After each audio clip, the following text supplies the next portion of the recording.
Pero ¿qué es lo que ha pasado que ha tergiversado esta opinión de algunos economistas? El hecho de que, como se redujo el encaje legal y con esa liberación del encaje se mandaron 19.000 millones a la economía, esos 19.000 millones estaban en depósitos a la vista de la banca en el Banco Central, que es un componente de la emisión monetaria.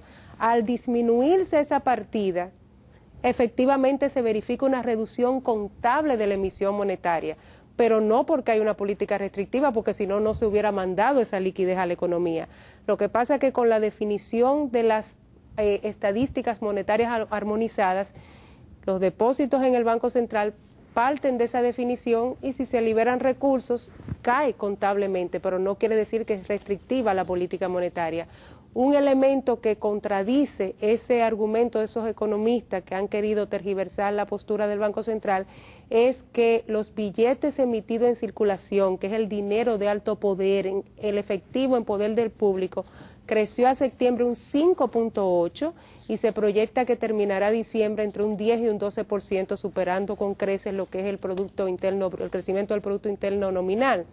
De manera que yo creo que ahí está respondida la respuesta y es un elemento que debe quedar claro para fines de aportar en el debate nacional.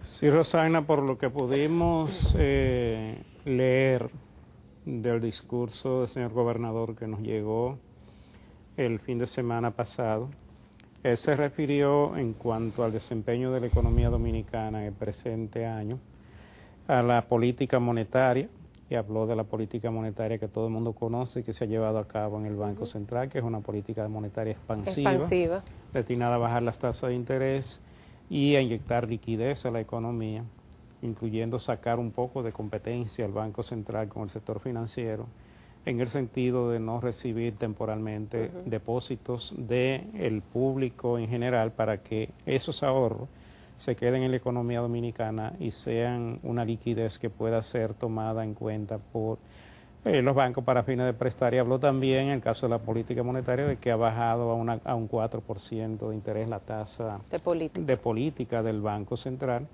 y que la tasa del sector monetario también ha bajado bastante.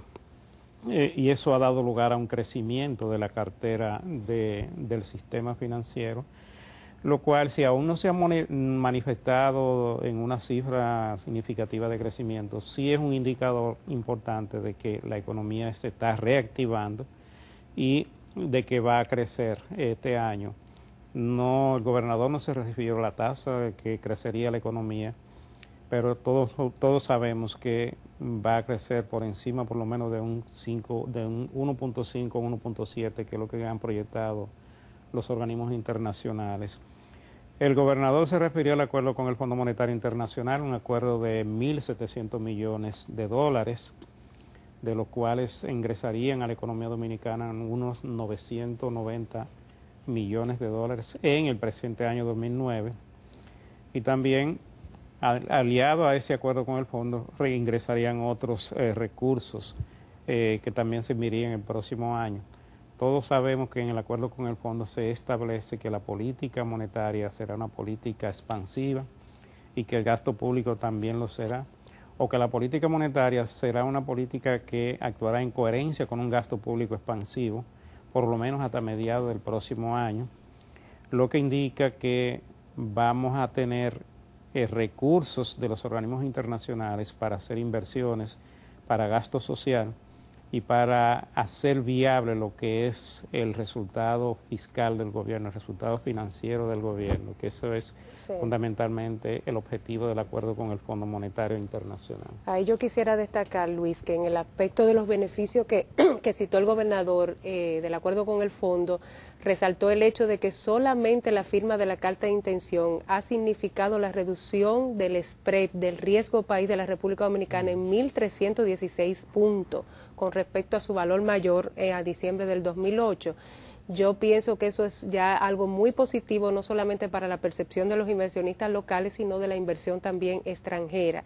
Y otro aspecto que destacó es que con esos ingresos de divisas importantes, de 990 millones de dólares en este año y lo que se proyecta para el año que viene cercano a los 2.000 millones de dólares, pues vamos a tener una estabilidad relativa a la tasa de cambio garantizada y un fortalecimiento de la posición de reservas internacionales del Banco Central, lo cual también es positivo para nuestra percepción desde el punto de vista de riesgo país. Sí, un poco para terminar brevemente, para que ustedes puedan comentar también. El sector externo, de acuerdo con este discurso del gobernador a septiembre, terminó con un balance positivo en términos globales, o sea, la balanza de pagos de unos 85 millones, que aunque en el caso de la cuenta corriente fue negativo en 1.000 y pico de millones, 1.300 millones más o menos.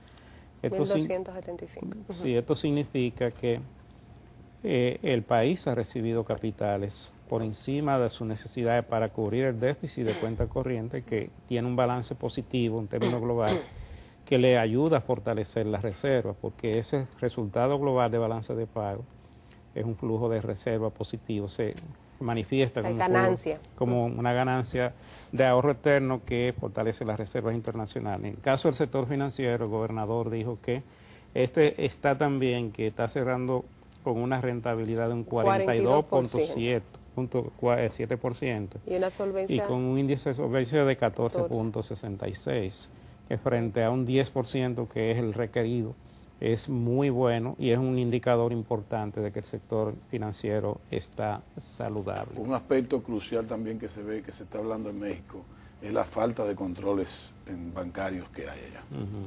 Hay problemas con esos controles bancarios y financieros, que aquí tenemos que decir, bueno, aquí estamos mejor que los Estados Unidos. Sí, señor. En términos de controles. En normas prudenciales. Sí, señor. Vamos a una pausa, retornamos en breve. Sí.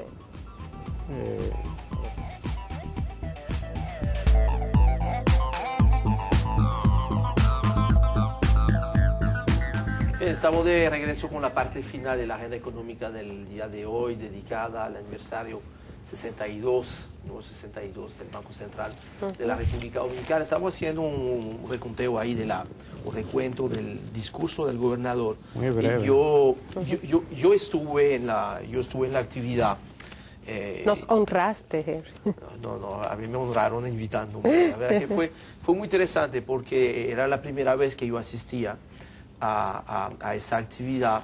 Y voy a decir que más allá de las cifras, obviamente, de lo siempre bien llevado que son los discursos del gobernador, a mí me impresionó algo que de veras yo tenía años que yo no veía. Era la mística que hay a nivel de organización. Que yo creo que lo que hay es este sentido de los valores y este sentido de pertenencia a un grupo fuerte, que es el grupo del Banco Central.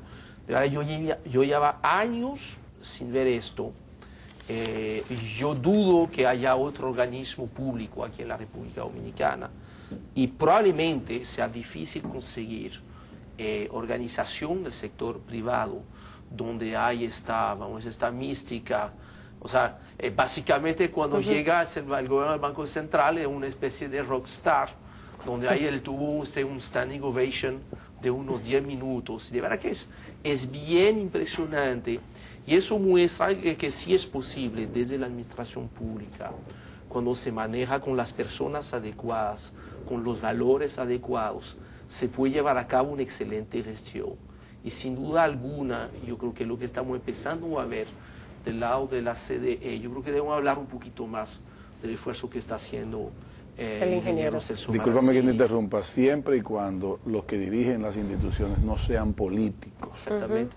Siempre va a haber Esa es la clave. Estamos hablando de personas que están haciendo su trabajo, que se están rodeando de gente que hacen su trabajo y en base a valores, independientemente de su pertenencia política, es que sin duda alguna un puesto como el Banco Central en un país como la República Dominicana, y por qué no decirlo, probablemente la mayoría de los países, es muy difícil separar realmente lo que es la política económica